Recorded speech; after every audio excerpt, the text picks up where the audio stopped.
Hi, I'm Hobie1, and this is Red Chair Reading. We are reading The Tower Treasure by Franklin W. Dixon. I'm just going to read 2 chapters aloud. That's all I do. So, chapters 13 and 14. 13 is teamwork, and this time I'm going to focus on reading slowly and enunciating as best I can. So, no more motor mouth. Let's go. After Smuff left the house, Mr. Hardy sat back with a gesture of despair. That man, he said, handles an investigation so clumsily that Red Jackley will close up like a clam if Smuff manages to question him. At that moment, the telephone rang. The boys listened excitedly as Mr. Hardy answered. Hello? Oh, yes, Doctor. Is that so? Jackley will probably live only until morning. Huh. I can see him fine. Yes, thank you very much. Goodbye. The detective put back the receiver and turned to the boys. I'll take that 6 o'clock plane to Albany, but if Smuff goes too, it may ruin everything. The Albany police and I must question Jackley first. When is the next commercial flight after 6? Joe asked. 7 o'clock. That makes sense, right? Then, said Frank, Smuff can take that one and question Jackley later. Come on, Joe. Let's see what we can do to help Dad. Don't you boys do anything rash, their father warned. We won't. Frank led the way outdoors and started walking down the street. What's on your mind? Joe asked as they reached the corner. We must figure out how to keep Detective Smuff in Bayport until 7 o'clock. But how? I don't know yet, but we'll find a way. We can't have him bursting into that hospital room and spoiling the chance of Dad's getting a confession. Smuff might ruin things, so the case will never be solved. You're right. The brothers walked along the street in silence. They realized that the situation was urgent. But though they racked their brains trying to think of a way to prevent Detective Smuff from catching the 6 o'clock plane, it seemed hopeless. Let's round up our gang, Joe suggested finally. Perhaps they'll have some ideas. The Hardys found their friends on the tennis courts of Bayport High. Hi, fellows, called Chet Morton when he saw Frank and Joe approaching. You're too late for a game. Where have you been? We had something important to do, Frank replied. Say, we need your help. What's the matter? Asked Tony Preto. Oscar Smuff is trying to win that $1,000 reward and get himself on the Bayport police force by interfering in one of Dad's cases, Frank explained. We can't tell you much more than that, but the main thing is, we want to keep him from catching the 6 o'clock plane. We don't want him to go until 7. What do you want us to do? Bill Hooper asked. Help us figure out how to keep Smuff in Bayport until 7 o'clock. Without having Chief Colleague lock us up? Jerry Gilroy put in. Are you serious about this, Frank? Absolutely. If Smuff gets to a certain place before Dad can, the case will be ruined. And I don't mind telling you that it has something to do with Slim Robinson. Chet Morton whistled. Ho, ho, I catch on. The tower business. If that's it, we'll make sure the 6 o'clock plane leaves here without that nutty detective. Chet had a special dislike for Smuff, because the man had once reported him for swimming in the bay after hours. So our problem, said Phil solemnly, is to keep Smuff here and keep out of trouble ourselves. Right. Well, Jerry Gilroy said, let's put our heads together, fellows, and work out a plan. A dozen ideas were put forth, each wilder than the one before. Biff Hooper, with a wide grin, went so far as to propose kidnapping Smuff, binding him hand and foot, and setting him adrift in the bay in an open boat. We could rescue him later, he said. The proposal was so ridiculous that the others howled with laughter. Phil Cohen suggested setting the detective's watch back an hour. That plan, as Frank observed, was a good one except for the minor difficulty of laying hands on the watch. We might send him a warning not to take a plane before 7 o'clock, Tony Preto said, and sign it with a skull and crossbones. That's a keen idea, Chet cried enthusiastically. Let's do it. Wait a minute, fellows, Frank spoke up. If Smuff ever found out who wrote it, we'd be up to our necks in trouble. We could all be arrested. I know, Joe cried suddenly, snapping his fingers. Oh, he knows. Why didn't I think of it before? And it's so simple, too. Well, tell us, Frank urged. Joe explained that every once in a while he and Frank went down to Rocco's fruit store to act as clerks while the owner went home to supper. He stayed open evenings until 9. Rocco's is only a block from Smuff's house. Smuff knows Frank and I go there, so he wouldn't be surprised to see us in the neighborhood. I suggest that the bunch of us meet casually down near the store, and one boy after another stops Smuff to talk. Maybe we can even get him into the shop. You know, Smuff loves to eat. You can't hate him for that, Chet spoke up. I'll be glad to invite him in and buy him an apple for his trip. A 15-minute delay for Smuff is all we need, Frank said. I think it's a swell idea, Biff spoke up, and I'm sure Mr. Rocco will cooperate. Who's going to persuade him? Phil asked. That's Frank and Joe's department, Jerry replied. Rocco was a hard-working man who had come from Italy only a few years ago. He was a simple, genial person and had great admiration for the Hardy Boys. The whole group made their way toward the fruit store, but only the Hardys went inside. The others spread out to watch for Smuff, who was expected to leave his house soon. Each boy went over his part in the plan. When Frank and Joe walked into the fruit store, they found the dark-eyed Rocco sorting oranges. Buona sera, he said. Good evening. How you like my fixed the place? Looks swell, Frank answered. New bins, better lights. Then he added, how does your neighbor Smuff like it? Rocco threw up his hands in a gesture of disgust. Oh, that man! He make me mad. He say I charge too much. He tell me I ought to go back to old country. Don't pay any attention to him, Joe advised. Say, Mr. Rocco, he went on, you look tired. Why don't you go home for an hour or so and let Frank and me take over here? You think I look tired? That worry my wife. Then Rosa say I must close up early. Rocco sighed. You very kind, boys. I do what you say. Come back 6:30. As Rocco removed his apron, he said, I fix trash in yard to burn. You do that? Glad to. Rocco showed them a wire incinerator in the yard, then left the store. 5 minutes later, there was a whistle from the street. A signal from Jerry. Frank and Joe went to the front door to watch. Smuff was just backing his car out of the driveway. As prearranged, Phil hurried over and stopped him. The detective and the boy apparently got into an argument, but it did not last long enough to satisfy Frank and Joe. The conversation took less than 2 minutes. Then Smuff backed around into the street. Hey, Frank, said Joe, I have an idea. Go light that trash. Make it a roaring fire. Without further explanation, he dashed into the street, but Frank figured out what was in his brother's mind. He dashed through the store and into the yard. Quickly, he lighted the papers in the incinerator in several places. The rubbish blazed lustily. It was a good fire. Joe, intently watching the scene down the street.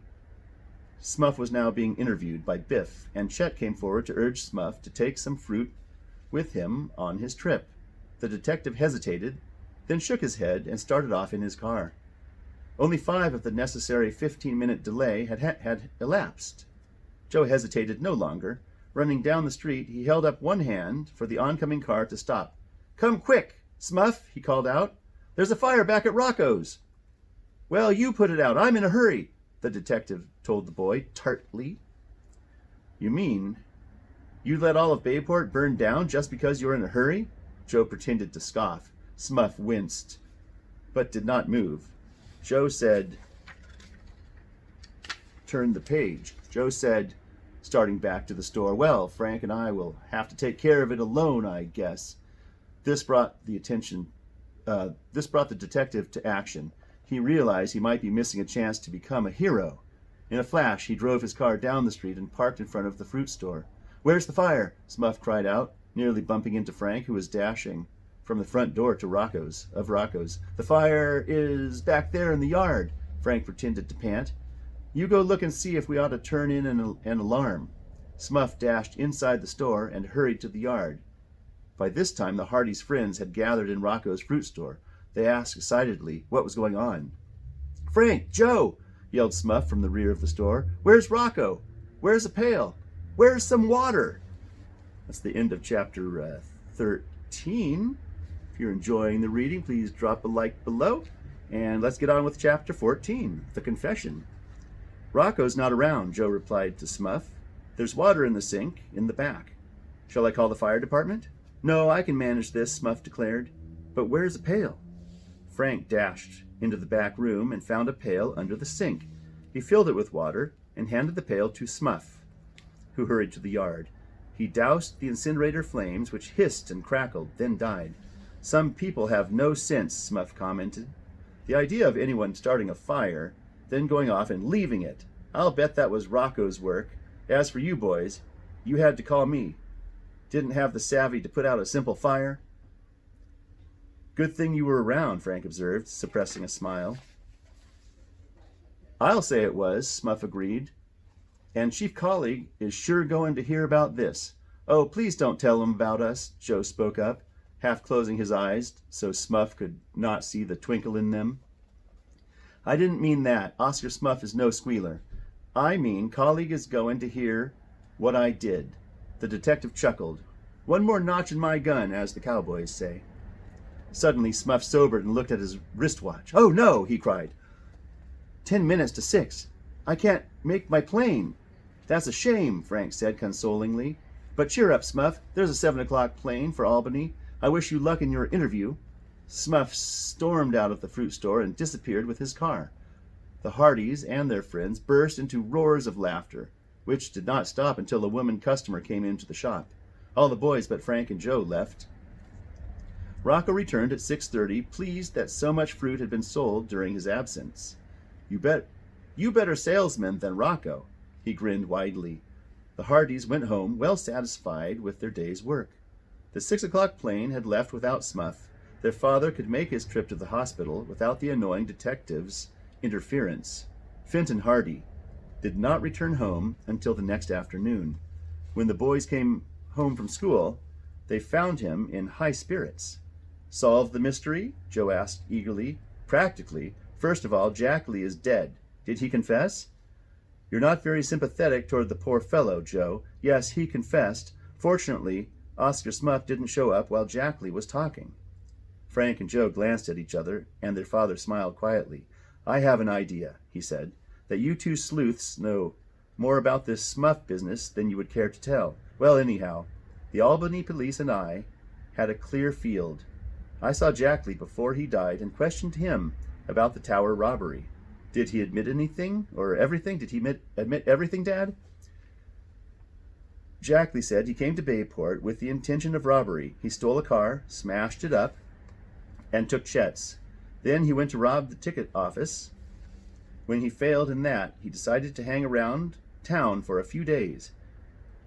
He hit upon Tower Mansion as his next effort. Jack Lee entered the library with gloves on, opened the safe, and took out the jewelry and securities. What did he do with the loot? That's what I'm coming to. It was not until Jack Lee knew he was at the point of death that he did confess to the Tower's affair. Then he said, "Yes, I took the stuff, but I didn't dare try selling any of it right away, so I hid it. You can get all the stuff back easily. It's in the old tower." That was all he said. Jack Lee lost consciousness then and never regained it. "When did Smuff get there?" Joe asked eagerly. "Not until after Jack Lee had gone into a coma," Mr. Hardy replied. "We both sat by his bed, hoping the man would awaken, but he died within an hour. Just where Jack Lee hid the loot in the old tower, he was never able to say." Boy, I'd like to go get some of that loot. "Does Smuff know what Jack Lee said?" "No. If the loot's hidden in the old Applegate Tower, we'll find it in no time," Frank exclaimed. "Tower Mansion has 2 towers, the old and the new," Joe reminded them. "We'll search the old tower first." "The story seems likely enough," Mr. Hardy remarked. "Jack Lee would gain nothing by lying about it on his deathbed. He probably became panicky after he committed the robbery and hid in the old tower until he was able to get away safely. No doubt he decided to hide the stuff there and take a chance on coming back for it sometime after the affair had blown over. Joe nodded. That was why Jackley couldn't be traced through the jewels and the bonds. They were never disposed of. They've been lying in the old tower all this time. I tried to get him to tell me in just what part of the tower the loot was hidden, Mr. Hardy continued, but he died before he could say any more. Too bad, said Frank. But it shouldn't be hard to find the loot, now that we have a general idea where it is. Probably Jackley didn't hide it very carefully. Since the old tower has been unoccupied for a long time, the stuff would be safe there from snoopers. Snoopers. Joe jumped up from the chair. I think we ought to get busy and go search the old tower right away. Oh, boy! Maybe we can hand old Mr. Applegate his jewels and bonds this afternoon and clear Mr. Robinson. Let's go! I'll leave it to you boys to make the search, said Mr. Hardy with a smile. Then you can have the satisfaction of turning over the stolen property to Mr. Applegate. I guess you can get along without me in this case from now on. We wouldn't have got very far if it hadn't been for you, Frank declared.